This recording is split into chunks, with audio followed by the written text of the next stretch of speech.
I love my wife. I just love saying the word wife. To have a wedding, being the only Roy daughter, it was always going to be a big affair. It's going to be lavish and opulent. When you're a Roy, you just can't help it.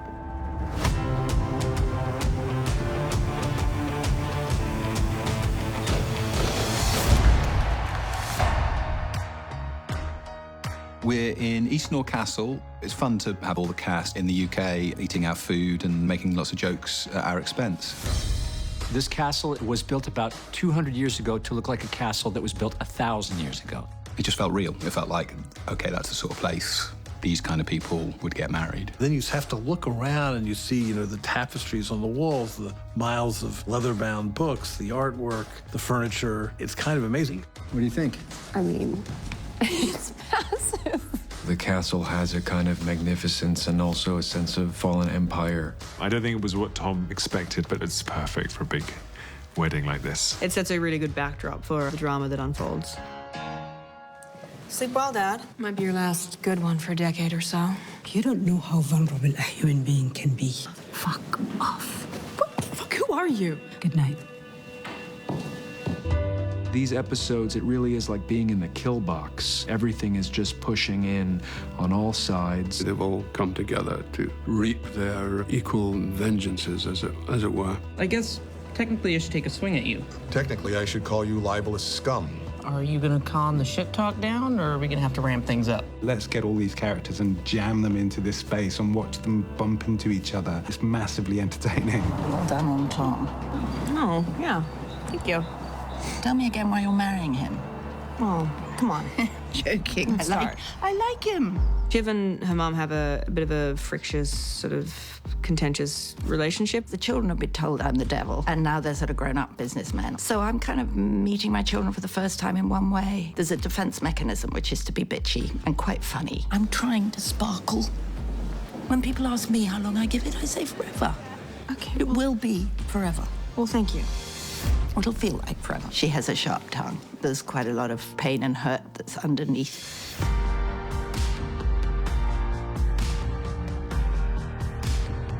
Look, Shiv, do you really want to do this? All the people are here. Yeah.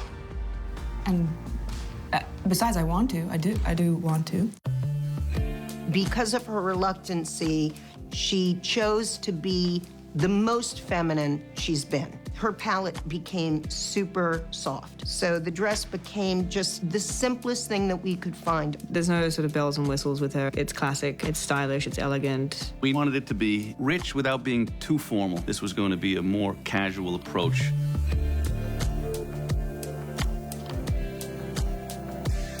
And it did take a village.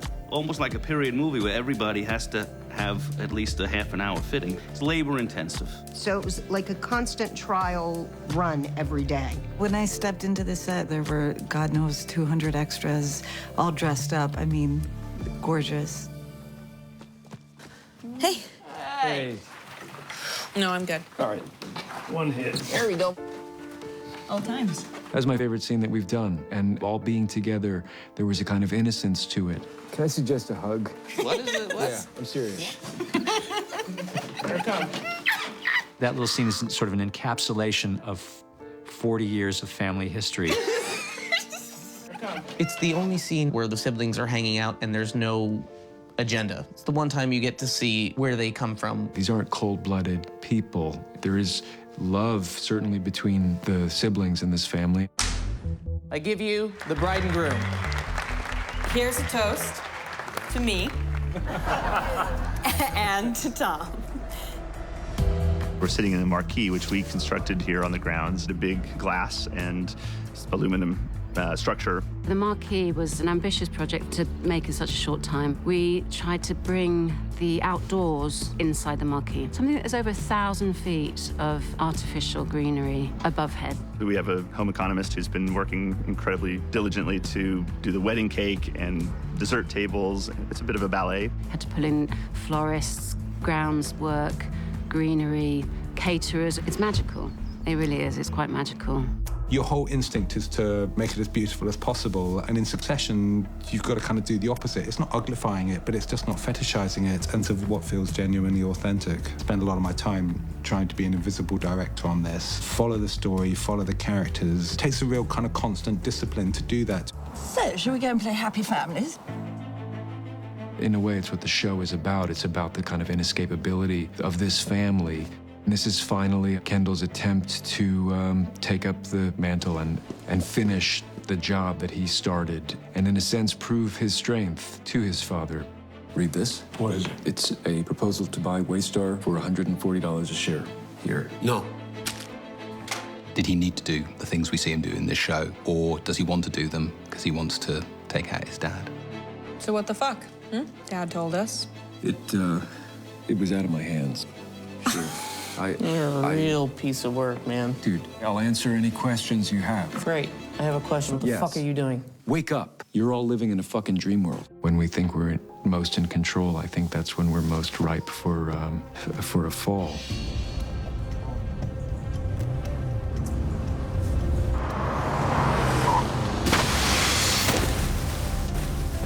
We had one night to shoot all that, and it was really fun to do, as stunts tend to be. We needed to basically fire the car like a cannonball in order to get a set pressure and then get a specific landing. As soon as the car hit the water, it immediately flipped upside down, which I thought was great. The hazards, if you like, was inherently that we're asking Jeremy, who plays Kendall, to submerge himself in water that's maybe 1 or 2 degrees above freezing, because he wanted it to be real and he wanted to be cold enough for it to work. We would literally pour buckets of ice cold water over his head, a level of commitment that I'm absolutely astonished by. It was quite extraordinary. Son, you have not been yourself. This could be the defining moment of your life. It's definitely a tragic heart that's beating underneath the show. They end up with a dark romanticism around them that can end up making people create their own tragic lives. Or, it could be what it should be. Nothing at all, where father and son are reconciled. For me, that scene is 2 actors absolutely at the top of their game. Creates a kind of religious moment of just needing to get that out. My boy.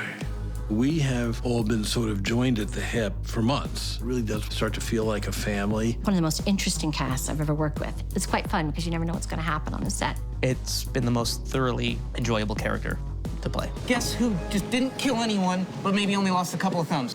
I don't know. This guy!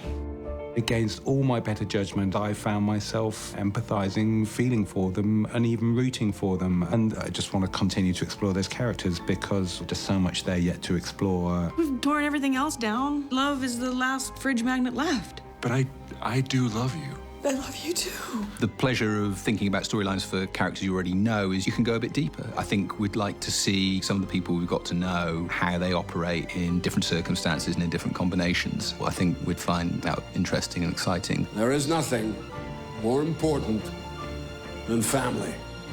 So, to family. 1, 2, 3.